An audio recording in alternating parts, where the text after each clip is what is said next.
사사기 7장 9에서 25절 말씀입니다. 그 밤에 여호와께서 기드온에게 이르시되 일어나 진영으로 내려가라. 내가 그것을 내 손에 넘겨주었느니라. 만일 내가 내려가기를 두려워하거든 내 부하 부라와 함께 그 진영으로 내려가서 그들이 하는 말을 들으라. 그 후에 내 손이 강하여져서 그 진영으로 내려가리라 하시니 기드온이 이에 그의 부하 부라와 함께 군대가 있는 진영 근처로 내려간즉 미디안과 아말렉과 동방의 모든 사람들이 골짜기에 누웠는데 메뚜기에 많은 수와 같고 그들의 낙타의 수가 많아 해변에 모래가 많음 같은지라. 기드온이 그곳에 이른즉 어떤 사람이 그의 친구에게 꿈을 말하여 이르기를 보라, 내가 한 꿈을 꾸었는데 꿈에 보리떡 한 덩어리가 미디안 진영으로 굴러들어와 한 장막에 이르러 그것을 쳐서 무너뜨려 위쪽으로 엎으니 그 장막이 쓰러지더라. 그의 친구가 대답하여 이르되 이는 다른 것이 아니라 이스라엘 사람 요아스의 아들 기드온의 칼이라. 하나님이 미디안과 그 모든 진영을 그의 손에 넘겨주셨느니라 하더라.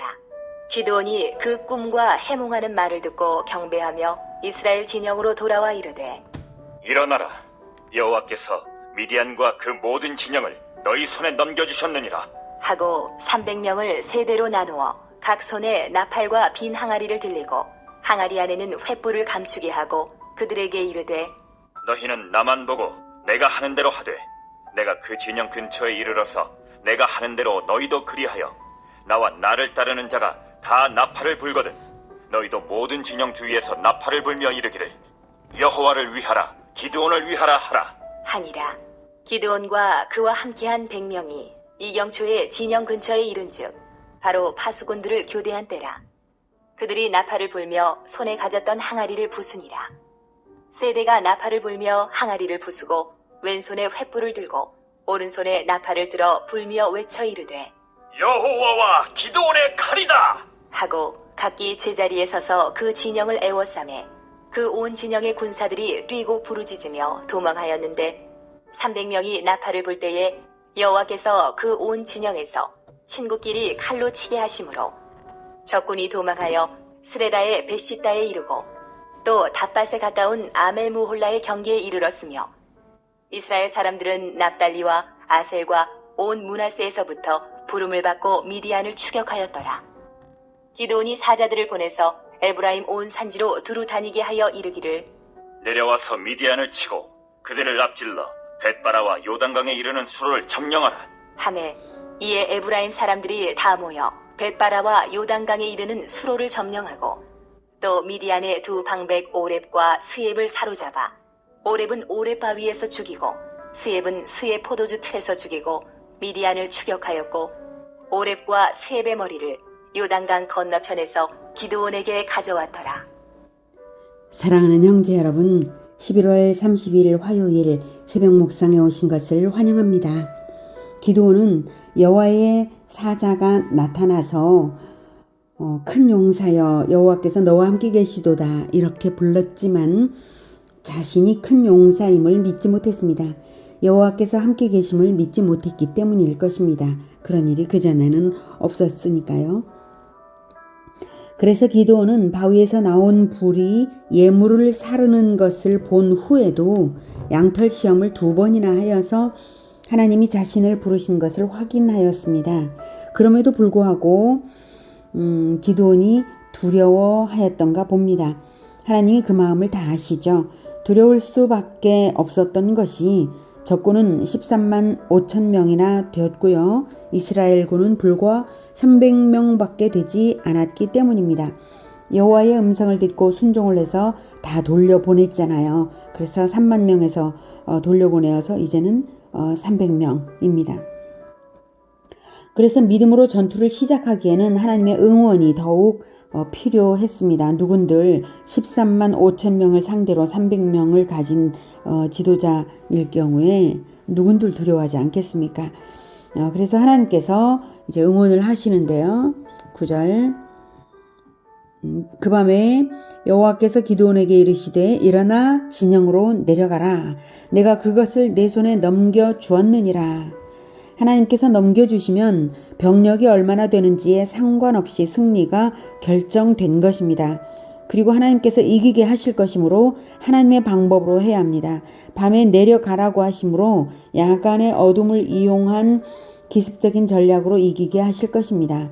10절 11절 만일 내가 내려가기를 두려워하거든 내 부하 보라와 함께 그 진영으로 내려가서 그들이 하는 말을 들으라. 그 후에 내 손이 강하여져서 그 진영으로 내려가리라 하시니 기드온이 이에 그의 부하 보라와 함께 군대가 있는 진영 근처로 내려간즉. 네. 하나님은 기드온을 더욱 격려하는 방법으로 적군들이 하는 말을 듣고 용기를 얻게 하시려고 함께 들을 사람으로 부하 부라를 지정하시면서 적진으로 잠입하라고 하십니다. 사람들은 하나님의 음성을 들은 것보다도 사람의 음성으로 자기 확인을 하고 싶어하는 그런 점이 있는 것 같습니다. 사람들은 다른 사람들을 통하여 나를 발견하곤 하죠. 자기 자신을 발견하곤 하죠.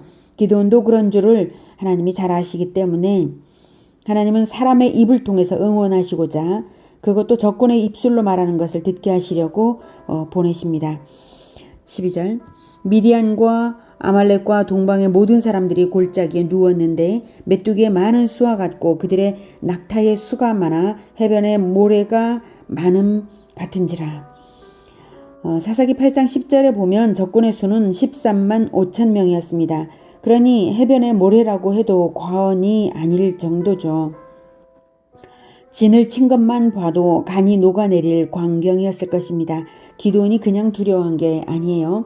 자, 13, 14절 기드온이 그곳에 이른즉 어떤 사람이 그의 친구에게 꿈을 말하여 이르기를 보라 내가 한 꿈을 꾸었는데 꿈에 보리떡 한 덩어리가 미디안 진영으로 굴러 들어와 한 장막에 이르러 그것을 쳐서 무너뜨려 위쪽으로 엎으니 그 장막이 쓰러지더라. 네, 이건 적군의 한 사람이 꿈꾼 이야기를 하는 거예요. 그러자 들은 사람이 역시 적군이죠. 들은 사람이 말을 합니다. 14절 그의 친구가 대답하여 이르되 이는 다른 것이 아니라 이스라엘 사람 요아스의 아들 기드온의 칼이라. 하나님이 미디안과 그 모든 진영을 그의 손에 넘겨주셨느니라 하더라.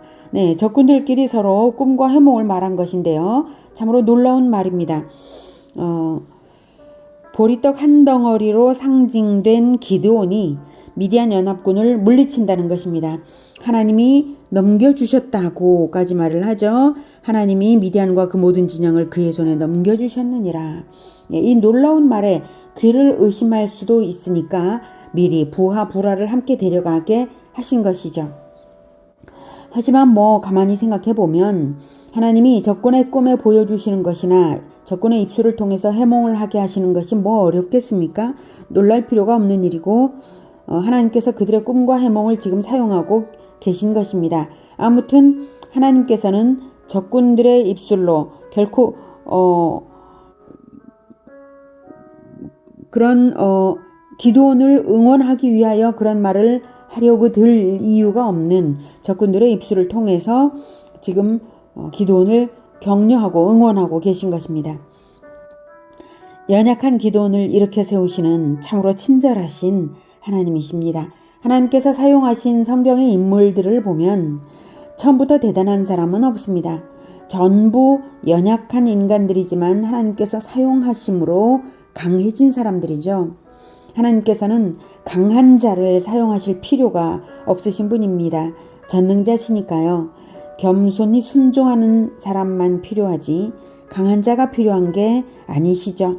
지금까지 기드온은 모든 것을 순종하고 있는 중이고요. 그래서 이제 용기를 얻게 됩니다. 15절 기드온이 그 꿈과 해몽하는 말을 듣고 경배하며 이스라엘 진영으로 돌아와 이르되 일어나라 여호와께서 미디안과 그 모든 진영을 너희 손에 넘겨주셨느니라 하고 자기가 들은 대로 여호와께서 미디안과 그 모든 진영을 너희 손에 이스라엘에 넘겨주셨느니라 하고 이번에는 기드온이 군대를 격려하면서 일으킵니다. 이러한 승리 선언의 말로 믿음을 일으키는 것이 너무나 중요합니다. 믿음은 들음에서 나니까요.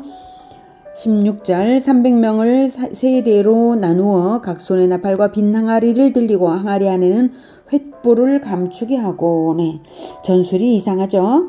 무기를 든 것이 아니라 나팔과 빈 항아리와 횃불입니다. 항아리는 아마도 양식을 담았던 것일 테고요. 17절 그들에게 이르되 너희는 나만 보고 내가 하는 대로 하되 내가 그 진영 근처에 이르러서 내가 하는 대로 너희도 그리하여. 네, 이 군인들은 비록 급조된 군대이긴 하지만 순종할 사람들입니다. 그래서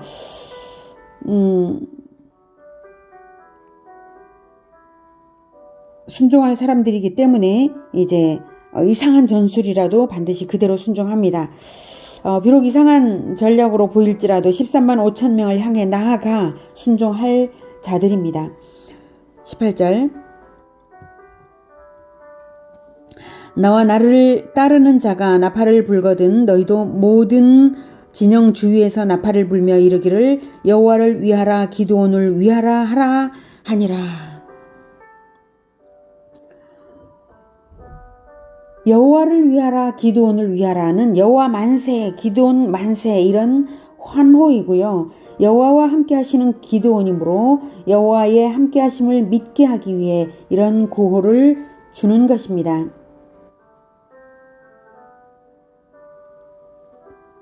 19절 기드온과 그와 함께 한 백성 100명이 그와 함께한 100명이 이경초의 진영 근처에 이른즉 바로 파수꾼들을 교대한 때라. 그들이 나팔을 불며 손에 가졌던 항아리를 부수니라. 세대가 나팔을 불며 항아리를 부수고 왼손에 횃불을 들고 오른손에 나팔을 들어 불며 외쳐 이르되 여호와와 기드온의 칼이다 하고 각기 제자리에 서서 그 진영을 에워싸매 그 온 진영의 군사들이 뛰고 부르짖으며 도망하였는데. 네. 비록 300명에 불과했지만 세 군데에서 적진을 에워싸고 300개의 나팔 소리를 울렸을 때에 적군들은 두려움에 혼비백산해서 도망치기 시작했습니다.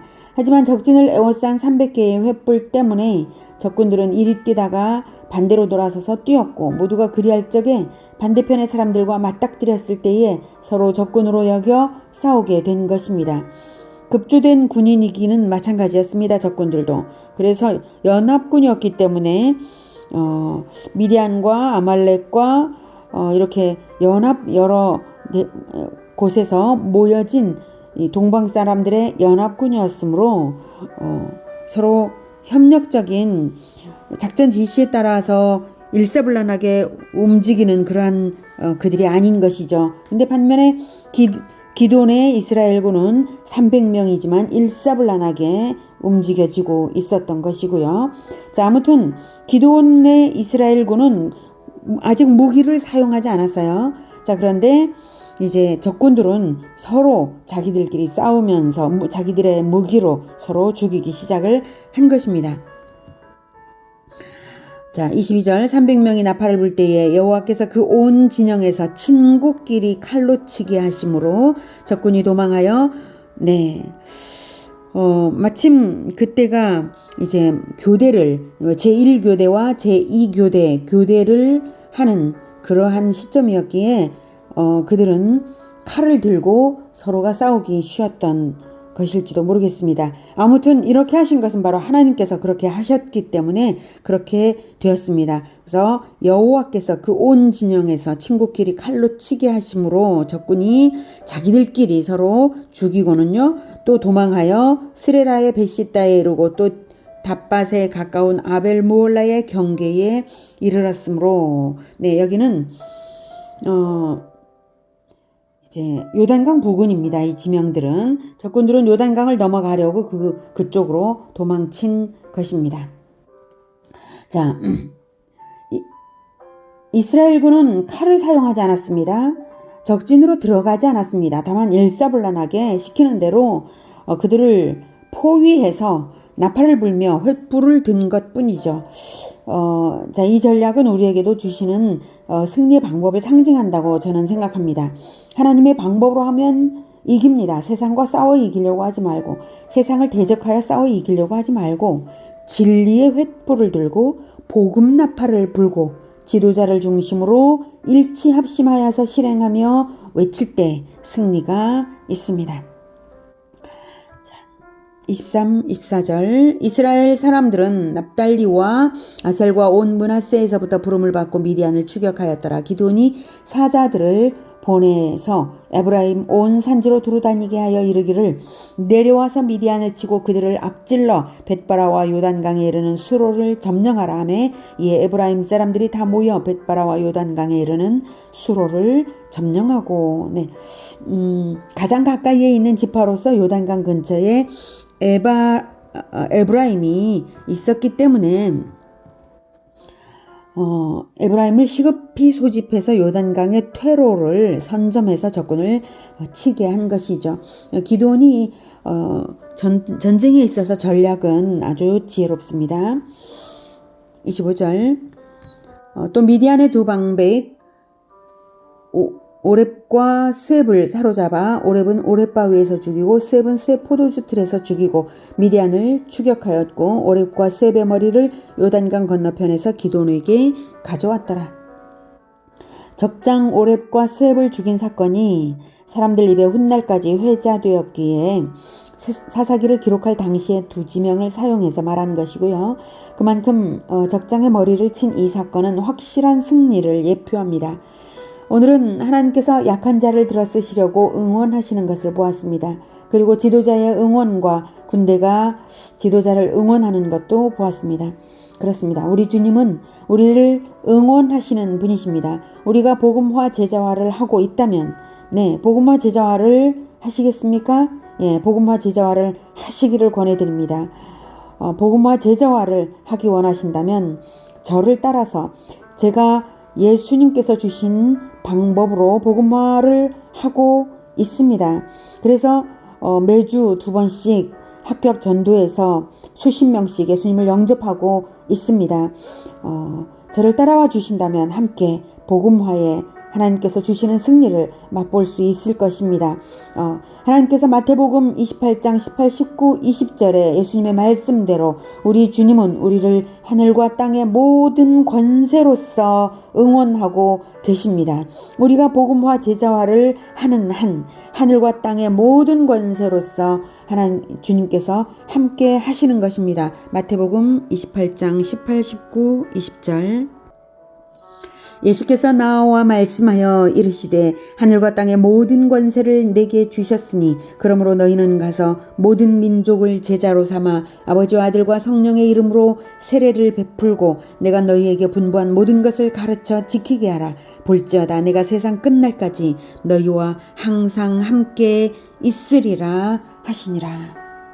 자, 그러니 자신의 연약함을 생각지 마십시오. 우리가 순종하고 있는가 그것만 중요할 뿐입니다. 그리고 순종하고 있는 한 하나님은 우리를 사용하셔서 모든 민족을 복음화 제자화 하실 것입니다. 먼저는 복음화 그것부터 출발하고 그 다음 제자화까지 나아가며 반드시 모든 민족으로까지 나아가 하나님의 뜻을 이룰 것을 우리는 믿을 수 있습니다.